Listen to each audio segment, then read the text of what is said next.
합니다. 이렇게 말하면서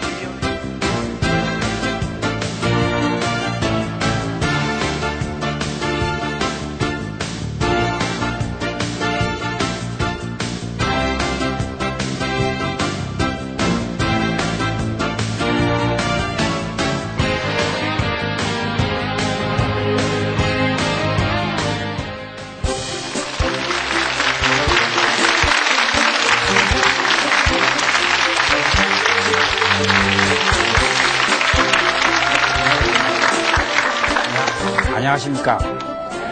네. 이번에는 정조의 개혁 정책에 대해서 여러분과 이야기를 나눠볼까 합니다. 요즘 개혁을 여러 사람들이 화두로 삼고 있습니다. 이런 시대에 과거의 개혁 중에서 정조가 어떤 개혁을 하려고 했는지 이 문제를 짚어보는 것도 아마 의미가 있는 것 같습니다. 여러분도 알다시피 조선시대에 훌륭한 군주가 누굴까 이렇게 고민을 합니다. 역사학자들도 그런 얘기를 나눠요. 그러면은 대체로 세종과 정조를 꼽아요. 그래서 서울대학의 모 여교수는 정조가 역사적 애인이다. 그래가지고 정조를 공부하면서 눈물을 한두 번 흘린 적이 한두 번이 아니라고 그럽니다. 그만큼 역사적으로 정조가 존경을 받습니다. 그럴 만한 이유가 다 있습니다. 어떤 점에 있어서 세종은 자기 아버지 태종이 반대 세력을 다 쫓아내고 정치적 기반을 잘 다져서 물리줬기 때문에 한글도 창제할 수 있고 많은 과학 기제를 만들어낼 수도 있었어요. 조건이 좋았던 것이죠. 그러나 정조는 그와 달랐습니다. 자기 아버지가 비명에 죽은 데다가 자기가 왕이 되려는 걸 방해하는 사람들이 너무나 주변에 많았어요. 이럴 적에 어렵사리 왕위에 올라가가지고 왕 노릇을 하면서 그것도 그냥 적당하게 넘어가는 게 아니라 어떻게 잘못된 것을 바로잡을까 이렇게 고민을 한 임금이에요. 그래서 어떤 점에 있어서 정조의 리더십은 오늘날도 우리에게 좋은 역사적인 그런 교훈이 될 수가 있습니다. 말로만 개혁을 할 것이 아니라 진정 개혁을 해야 된다는 그런 것을 우리는 정조에게서 배울 수가 있습니다. 조선 후기는 여러 가지로 사회가 복잡하게 아주 얽혀 있었어요. 이를테면 종들이 다 도망가 버리고 상놈들이 양반한테 길가에서 원래는 머리를 조아리고 길가에 피해 있어야 되는데 머리를 꼿꼿이 들고 같이 나란히 쳐다보고 그래요. 그리고 상놈이 양반한테 대든다고 해가지고 양반이 혼을 내면은 너 뭐야? 힘은 누가 세요? 상놈이 더 세잖아. 일도 하고 막 그랬으니까 활동도 많이 했으니까. 그래서 아무도 없을 때는 그러니까 너는 꼭 꼬라박고 발로 몇 번 밟고 나서 가버린다고. 그럼 어떻게 잡아요? 이런 사회가 된 것이야. 이게 사실 알고 보면 무례한 사회가 아닙니다. 이게 바로 역사가 발전하는 좋은 사회인 것입니다. 그걸 알아야 돼요. 불평등을 평등의 관계로 만들어내는 것. 이것이야말로 좋은 사회가 되는 것이지. 어떤 사람, 양반들이 볼 때는 참 한심스러운 세상이지만은 또 상놈들이 볼 때는 그거 아니잖아요. 새로운 시대를 열어가는 그런 하나의 저항이고 운동이다. 이렇게 말할 수가 있습니다. 그런데 정조가 어떤 인물인지부터 한번 생각해 봅시다. 정조는요, 너무 부지런해요. 사람이 너무 부지런하는 것도 문제가 있어요. 적당히 게을릴 때는 게을러야 돼요. 근데 잠도 안 자고 세종도 마찬가지였어요. 잠을 한 서너 시간을 자요. 그러니 이 건강을 버틸 수가 없잖아요. 너무 자기는 그것을 자기의 의무라고 해서 하지만은 신체가 건강이 이걸 받아줄 수가 없어요. 또 이 정조는 너무 남을 사랑하는 마음이 너무 깊어가지고 너무 검검전략했어요. 하여튼 아껴요. 그래서 자기 옷을 기워 입을 정도입니다. 하루 2끼밖에 안 먹어요. 그리고 반찬은 3가지 아니면 4가지 이상을 놓지 못하게 합니다. 자기 수라상이라는 게 요즘 민속박물관에 가봤어요. 뭐 근사하게 차려놨잖아요. 뭐 신설 놓고 저쪽에 있고 또 뭐 이쪽에는 뭐 있고 쫙 있는데 그럼 그 임금이 다 먹는 거 아니잖아요. 나도 어디 전주나 광주 갈 때 그런 집 데려가면 참 난처할 때가 많더라고. 인사동도 마찬가지예요. 한정식 가면은 젓가락이 안 갈 때도 있어요. 그런데 정조는 이걸 타파한 것입니다. 꼭 내가 먹을 것만 내와라. 그러니까 많이 먹지도 않은 사람이에요. 그러면서 또 여유가 어떻게 있느냐. 한 가지 사례를 들어보겠습니다. 활을 건강하기 위해서 열심히 쏘아요. 막 쏘는데 50발을 들고 나가서 딱 쏩니다. 그러면 49발만 쏘고 한 발을 꼭 남겨놔요.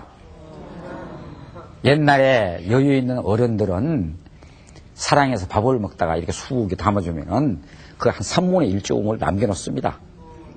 그러면 그걸 누가 부엌에서 며느리들이 기다리겠다가 서로 그거 막 비벼서 먹어요. 그게 여유라는 거예요. 남을 배려하는 마음. 그러니까 한 발을 남겨두었다. 그것은 그의 인간성이 어떤 여유를 가지고 있는지 이걸 의미하는 것이다. 그 말이에요. 그리고 사람은 절대 안 죽여요. 많은 위대한 지도자는 옛날에는 사람을 많이 죽일수록 영웅이 됩니다. 히틀러는 그렇게 많이 죽여도 지금도 히틀러를 추종한 사람이 있어요. 우리나라의 모씨도 사람을 많이 죽이는데 지금도 굉장히 받던 사람이 많다고. 나는 대통령 될 기회가 없어가지고 어떻게 그랬는지 이럴지 저럴지 모르겠습니다만은 정조는 절대로 사람을 안 죽여요. 미운 놈이 있으면 어떻게 하는 거 아니? 불러다가 서로 자랑을 해요. 자기가 책을 원체 많이 읽었으니까 상대가 안 되잖아요, 저쪽에. 그러면 아주 아는 체를 많이 하고 상대를 다 깎아내려버려요. 그래 권위를 실추시켜버려요. 그래 그걸 소문을 딱 퍼뜨려. 그러면 스스로 부끄러워가지고 물러간다든지 이런 방법을 쓴단 말이에요. 교활하면 교활하죠. 그렇게 쫓아내기를 하지만은 사람을 죽이지는 않는다. 가령 대표적으로 천주교를 믿으면서 신주를 불살랐다 해가지고 신주는 옛날에 종교 이상으로 부모를 받드는 효의 기본이라고 본 겁니다. 제사를 받드는데 상징물이기 때문에 이 신주를 불태워버렸다 그 말이에요. 윤지충과 권상영이라는 사람이. 이게 진산 사건이죠. 이때에 막 죽이라고 난리가 났을 때 할 수 없이 정조가 그러면 할 수 없다. 그럼 사도를 믿었으니 그러면 죽여라. 죽였어요. 죽이라고 명령 내렸어요. 그래서 전주로 끌고 왔어요.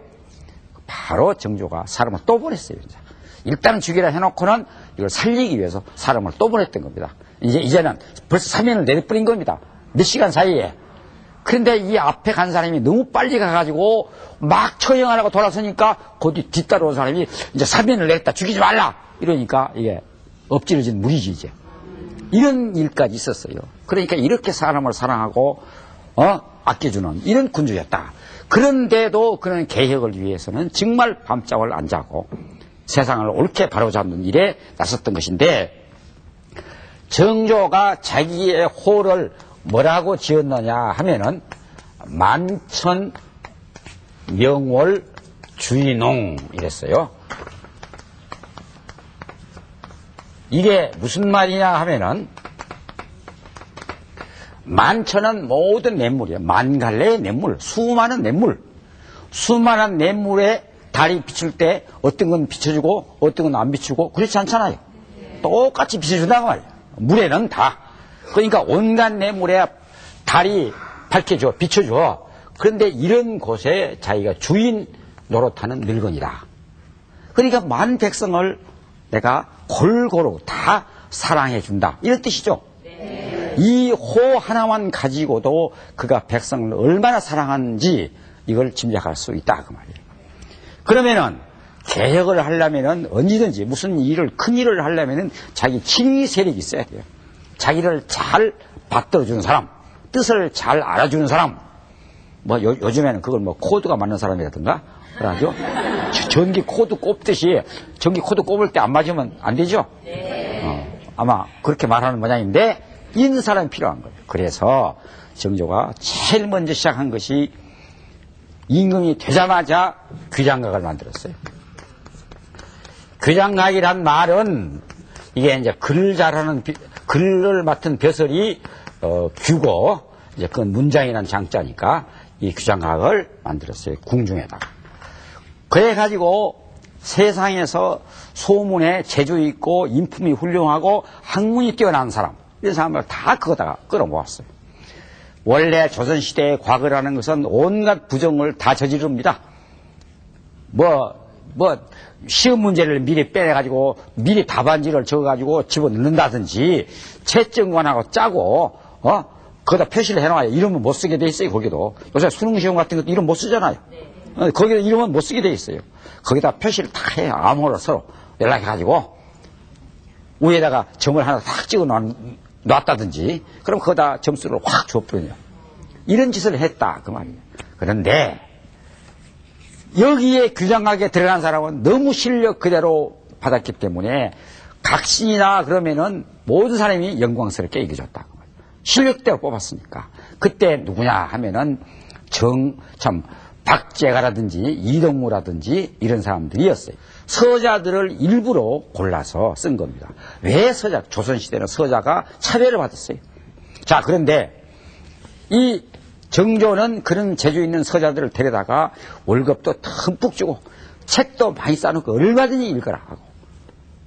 그러니까 이 사람들이 어떤 사람들이었냐 하면은 요즘 탑골공원 있죠? 네. 바로 그 후문 있잖아요?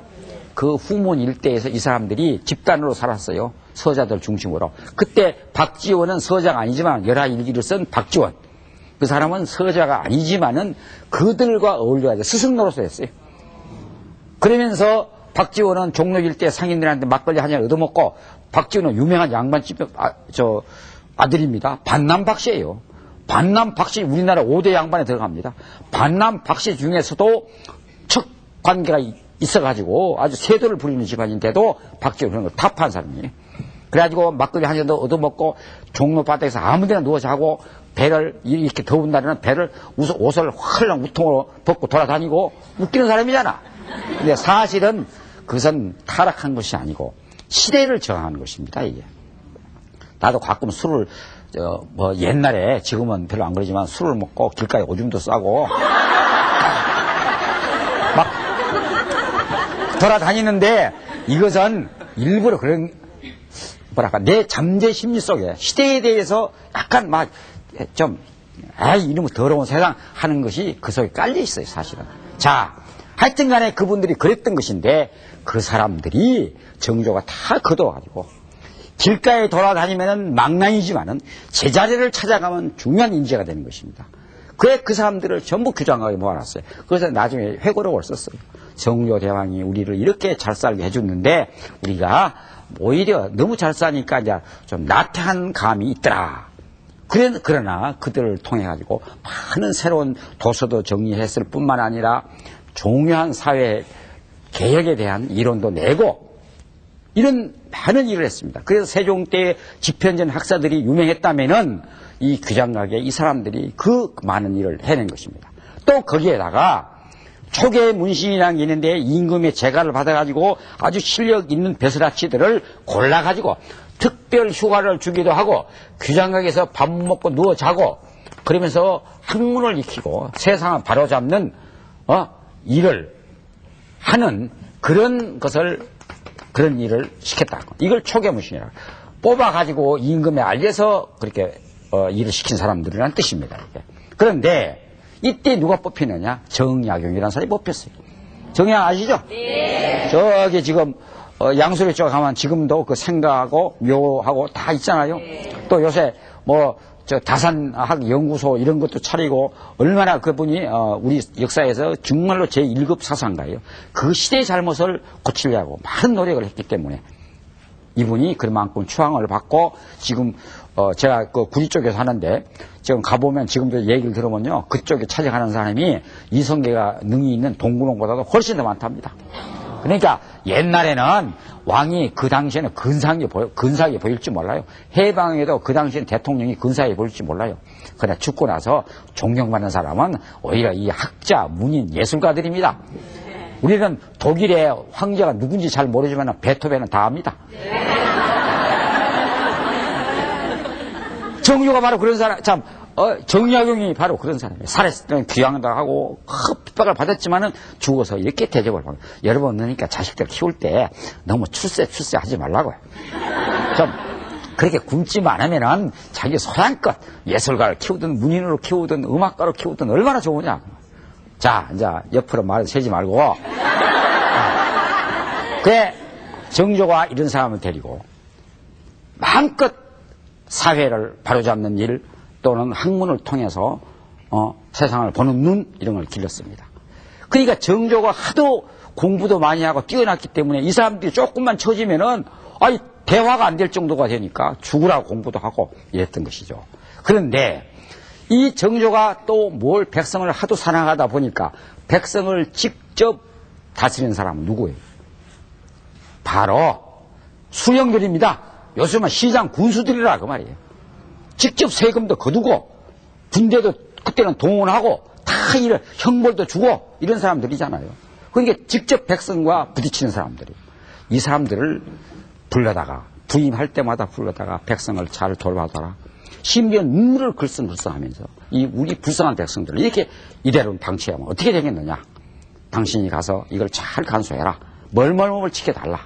그리고 그 가서 현지에 보고서를 올리게 합니다. 이걸 응지소라 그러는데 이응님의 뜻에 따라서 올리는 상소문, 이게 응지소입니다. 올리라 하는데 보통 비서실을 거쳐서 오게 돼 있어요. 지금도 그렇지 않아요? 그런데 이 비서실은 승정원에 거치지 않고 자기가 직접 받아봤어요. 이것은 규칙에는 어긋나는 것이지만 왜 그렇게 했느냐. 이게 중간에 승지들이 다 권문세다 부정세력하고 짜고 있다 그 말이에요. 그러면 이 중요하게 지적한 것은 감추고 안 내놓는다 그 말이에요. 그러나 수령들이 또 부정을 저지른다 그 말이에요. 그러면 이걸 예비하는 장치가 또 있어야 돼.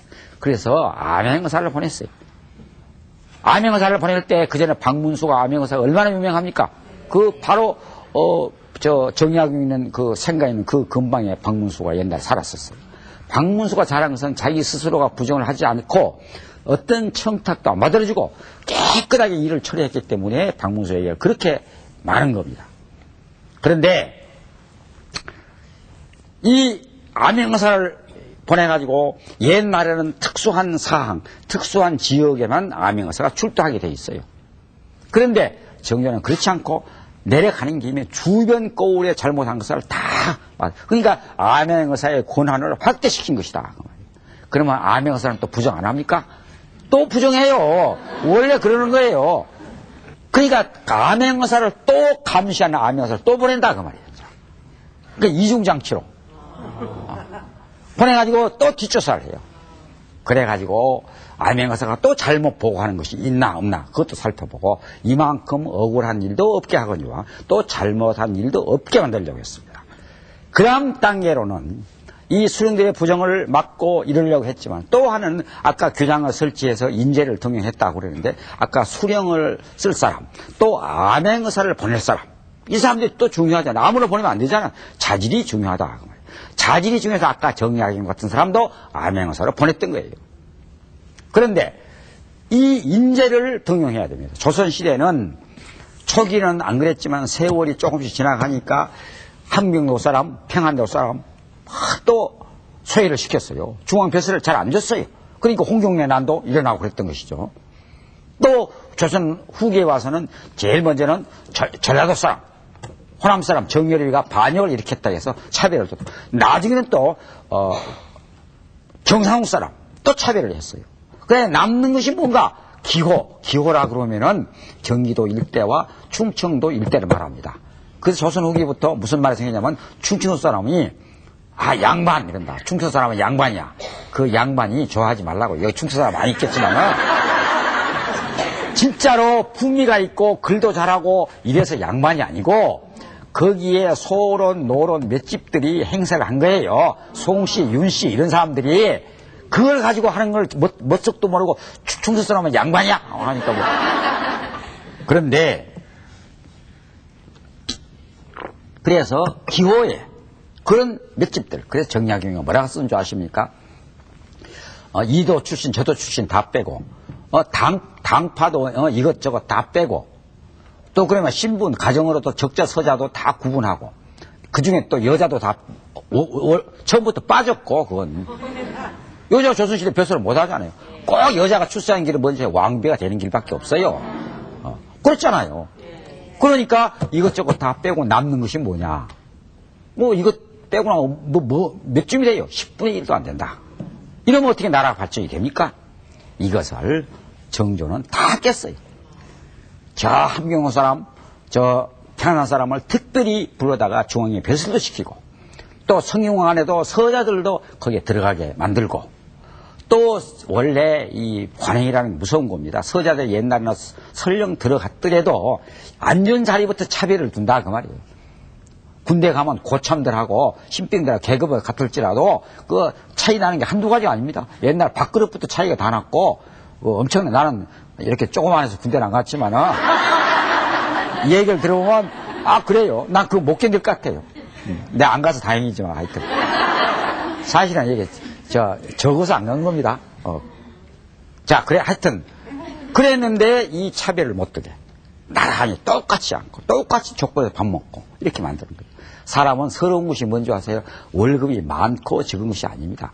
같은 처지인데도 나보다 별로 잘나지도 못하는데 백이라든지 또 알랑거려서 뇌물을 썼다든지 이래가지고 나보다 승진을 잘하고 나보다 더 월급을 많이 그때 이제 더 불만이 생기는 거예요. 알고 보면은 그런 것이니까 이 차별을 전부 정조가 없앴던 거예요. 그래서 거기서 인재를 써가지고 바로 아까 말한 대로 암행사를 보내기도 하고 수경을 뽑아 보내기도 하고 일부는 또 규장각에 또 임금을 도와서 정책을 만드는 일에 동원하기도 하고 이게 정말로 이게 보통 일이 아닙니다. 이만큼 노력을 했어요. 그런데다가 이제 그 다음에는 뭔가 이분이 늘 그냥 백성을 생각하고 밥을 먹다가도 울컥하고 눈물을 흘리고 이랬어요. 이랬다가 그 당시에요 여러분 흥부전에 보면은 흥부가 하도 가난하고 자식 새끼들이 밥을 못 먹어 찌질 짜니까 자기 대신 매풍팔로 갔잖아요. 갔잖아요. 가서 볼기를 까고 얻어맞았잖아요. 호되게 얻어맞았거든.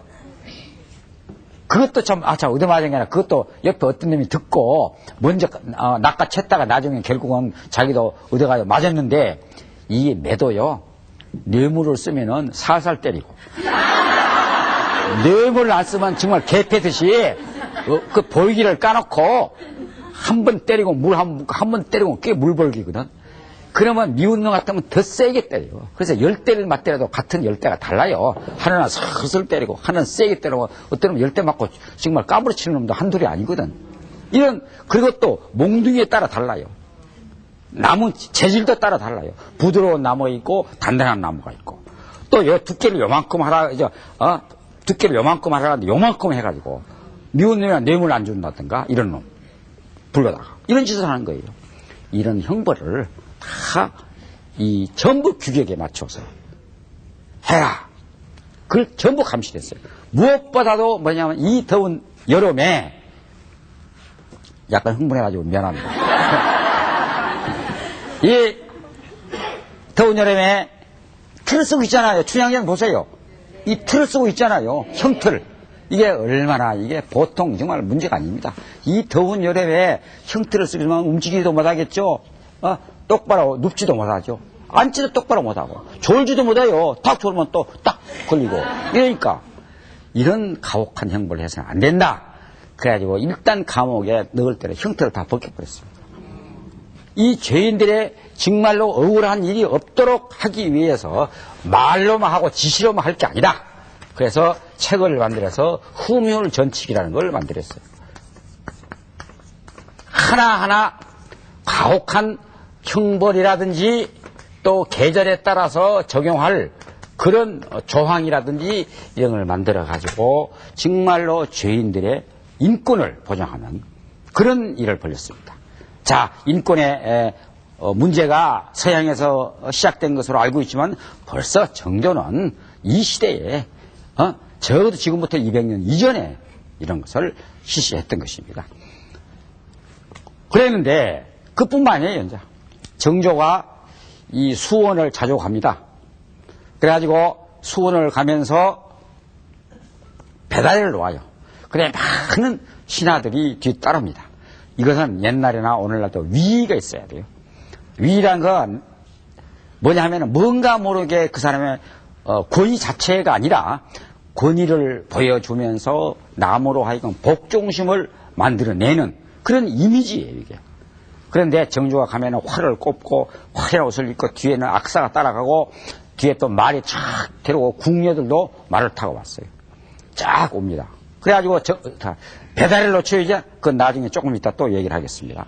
그런데 여기에 다만 수원을 가는 그런 행렬만 있는 게 아니라 무슨 제도를 만들어내느냐 하면은 이제 자기 할아버지 영조가 또 이 제도를 만들기도 했지만 자기가 자꾸 확대하고 더 구체적으로 보장을 해 나갔습니다. 그런데 여기는 격쟁이라는 게 있어요. 격쟁은 뭐냐면 임금이 구중궁궐에 있으니까 세상 물정을 모르고 무슨 소리인지도 못 듣는다 그 말이에요. 그러니까 임금이 행차하는 길목에서 징을 두드려요. 징을 막 두드려요.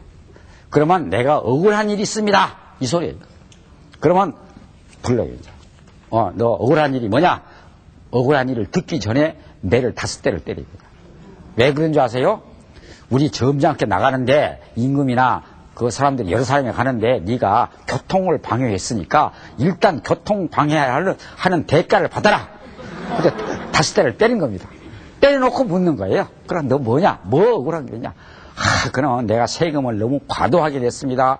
또 그런다든지 우리는 어느 양반한테 우리 아버지가 가서 실컷 얻어맞았습니다. 그래서 죽음에 이르렀습니다. 이런 얘기들을 다 고해가지고 다 적어요.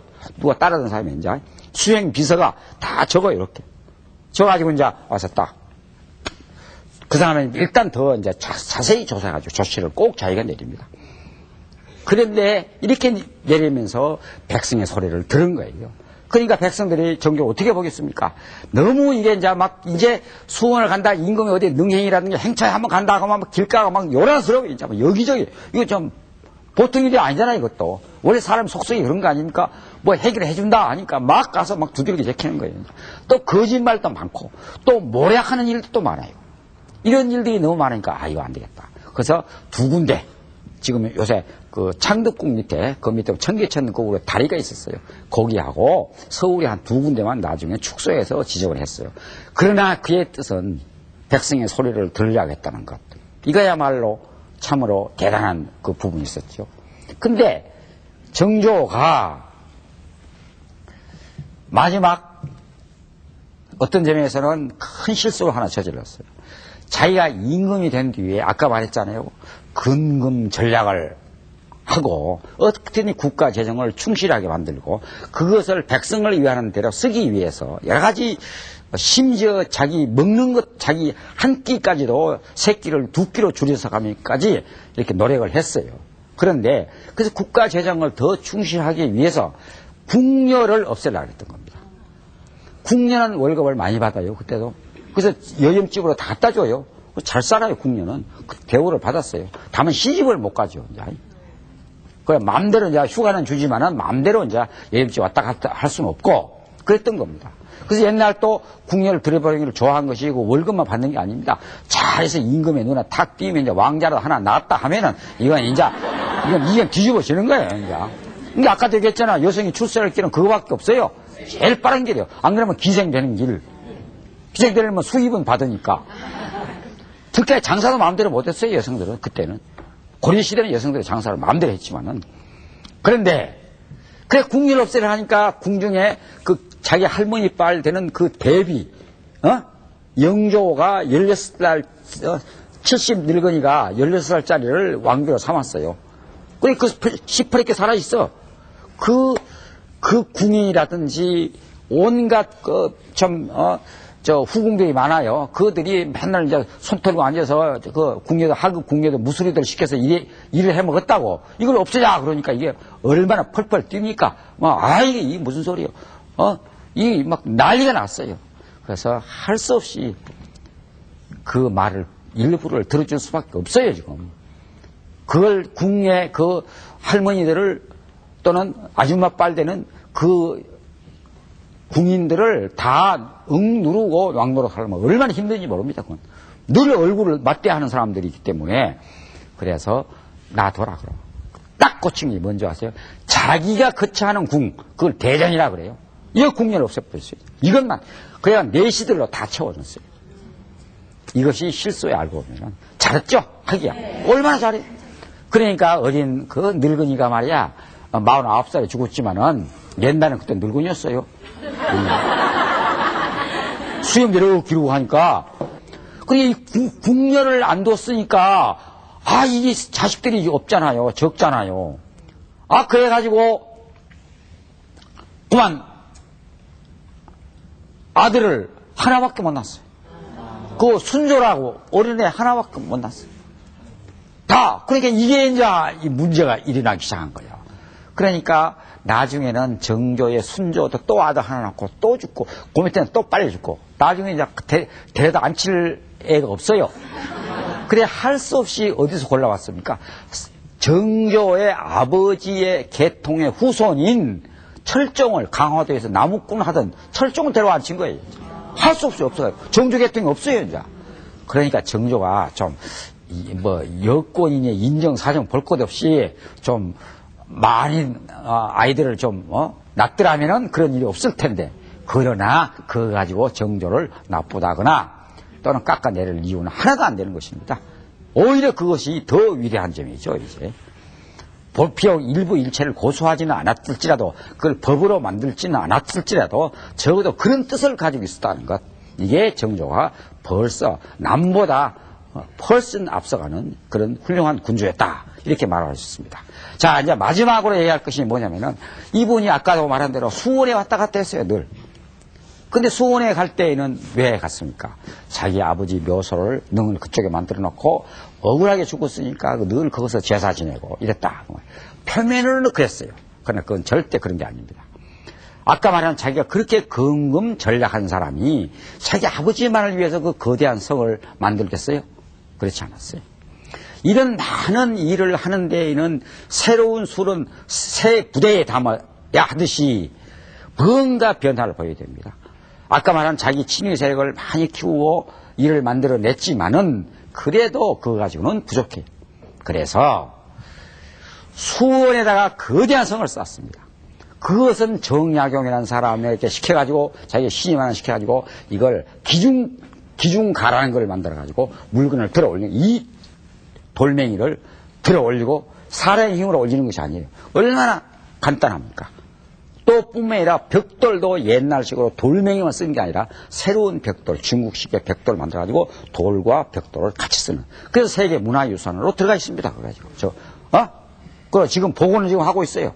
가보니까 지금도 거의가 많이 흘려 있어요. 지금 이쪽에 남문 쪽이라든가 그 원행이 지금 제대로 안 돼 있습니다만은 지금 그 원행을 좀 하려고 해도 지금 너무 이 시내가 들어서 가지고 집을 다 옮겨야 되고 하기 때문에 여러 가지 애로가 있지만 그래도 하여튼 그 성을 2년 7개월 만에 완성했는데 이분이 얼마나 치열한 분이냐면은 그 모든 작은 물건 값지도 다 적어놓게 하고 그 돈을 옛날에는 그 일꾼이 승려라든지 일반 백성을 부역을 시켜서 일을 했어요. 그런데 이걸 전부 못하겠습니다.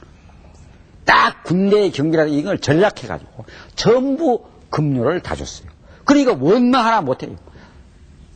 수양제가 토목공사를 너무 많이 해가지고 그것 때문에 원성을 사가지고 나라가 망했어요. 고구려를 정벌하다가 그것도 실패하고 그런 군주들이 많았지만 정조는 백성의 원망을 하나도 안 사고 전부 지불을 다 했어요. 그것도 장부를 철저히 기록해서 중간에 누구도 못 대먹게 만들었어요. 그리고 심지어 수원 화성을 완성한 뒤에 잔치를 벌이는데 우리나라 사람은 되게 독상입니다. 노인자치 같은 게. 중국 사람들은 한 테이블에 막 먹잖아요. 그래서 젓가락이 길잖아요. 우리는 젓가락이 짧아요. 그게 뭐냐면 독상이기 때문에. 그런데 그 독상을 받은 그림이 있어요. 거기에 반찬 가지하고 반찬 하나에 돈이 얼마만까지가 다 적어놓은 그래야 화성 의궤라는 그런 문서가 지금 남아 있어요. 이만큼 기록에도 철저한 분입니다. 그런데 이 수원성을 쌓고 자기가 뭐라 했냐면은 이렇게 말을 했어요. 노래당이다. 이런 걸 하나는 건물에다 붙였어요. 늙어서 와서 살 집이죠. 이게. 그러니까 이제 마지막 단계, 자기가 40대 후반으로 넘어오면서 이제는 나도 정치를 더 이제 마지막 단계에서 제대로 이뤄내겠다. 이렇게 했던 거예요. 이런 마음을 먹고 수월성을 쌓았던 것입니다. 겉으로는 우리 아버지의 무덤이 있었고 하니까 여기에 뭘 뜻을 효라는 데 맞춰뒀지만 이건 생판 거짓말입니다. 그래 자기도 그랬어요. 또 그 측근 신하들도 앞으로 별다른 뜻이 있다. 그것이 뭐냐? 수도를 옮기는 거예요. 앞으로 서울에서 수도를 옮겨가지고 서울에 있는 기득권 세력들을 한번 뿌리를 완전히 뽑아야 돼. 그래야 완전한 개혁이 될 수 있다. 이랬던 거예요. 오늘날은 사실은 수도 좀 옮긴다 해서 막 기득권 세력을 뽑고 말 거 없어요. 아파트 값이나 조금 내릴까? 제가 볼 때는 그것도 내리지도 않을 것 같아. 서울이 자꾸 부르는데 뭘 내리겨. 그런데 아무튼 그랬던 거예요. 그 당시에로서. 그랬는데 어떻게 되는가. 그런 뜻을 가지고 자기가 노래당연히 하나 있고 수원에 늘 가면 화성을 바라보고 만족해 있었어요. 그러면 앞으로 내가 할 일이 있다. 또 이렇게 말을 했던 거예요. 그런데 갑자기 종기가 났어요. 종기가 나기까지는 좋아요. 그때 옛날에 종기로 많이 죽어요. 나도 이 등 이런 데 보면요. 지금 종기로 짠 자리가 한두 군데가 아닙니다. 나는 다행히 살아남았어요. 옛날에 종기로 많이 죽었어요. 근데 종기가 난 거예요. 근데 종기가 났으면 안 나서요. 그러니까 뭐라 하냐면은 그때 더운 여름에. 근데 이제 은운방이라 은을 섞은 그 훈기를 또 쐈어요. 이게 이제 앞편을 먹으면 아주 나쁜 병도 낫는다고 하듯이 이 극약 처방을 썼는데 이걸 이 은운방을 써다 죽어버렸어요. 죽기 직전에 아까 말한 김대비 그 할머니가 그 친정부치가 백을 좀 쓰려고 달라들었는데 안 받아줬거든. 오히려 오히려 배척을 하고 죽기까지 하고 그랬어요. 귀향제에 가서. 그러니까 늘 여자가 가지고 있는 그 원한, 그것도 그냥 늙은이한테 시집왔다가 그 늙은이 곧 죽자 그냥 청산과부로 아이도 하나 못 낳고 살아왔으니까 이게 좀 정상적이 아닌 거예요. 그러니까 그 국내의 권력 투쟁 이런 것도 센 겁니다. 근데 할머니 빨이 하여튼. 근데 마지막 거기에 들어갔어요. 들어가서 조금 있더니 막 김대비가 통곡하는 소리가 나더라는 거예요. 죽었어요. 근데 실록에 뭐라고 써있냐면 이 죽음은 그냥 죽음이 아니라 독살이다. 옛날에 임금들이요 알고 보면 다 밝혀진 것이 없습니다만은 일부 의혹을 제기하는 임금들이 많이 있어요. 완전히 밝혀지면 아마 굉장할 겁니다. 그 독살 자기들도 무서워했어요. 그러니까 꼭 음식도 누가 먹어보고 주잖아요. 그러니까 나간 사람은 이렇게 자유스럽게 살지. 그 아주 골치 아파. 아까 대통령 하지 나 대통령 같은 거 안 하니. 이 정조가 이렇게 죽었다. 이렇게 소문이 퍼졌고 그래서 이것이 개혁이 미완의 개혁으로 남아있던 것입니다. 정조가 죽고 난 뒤에 김대비에 의해서 그 다음에 의해서 서학 천주교도들이 엄청나게 죽었잖아요. 모든 그런 부정 이런 것들이 다 다시 복원돼가지고 끝내 나라가 국력이 약해가지고 결국은 식민지로 전락하고 말았던 것입니다. 그래서 옛날의 역사가 단순하게 옛날의 역사가 아니라 오늘의 거울이 되고 미래의 길라잡이가 된다. 이것은 정조의 경우를 통해서도 우리는 절실히 느낄 수가 있다. 이렇게 말할 수가 있습니다. 오늘 또 재밌게 들어주셔서 감사합니다. 이만 마치겠습니다.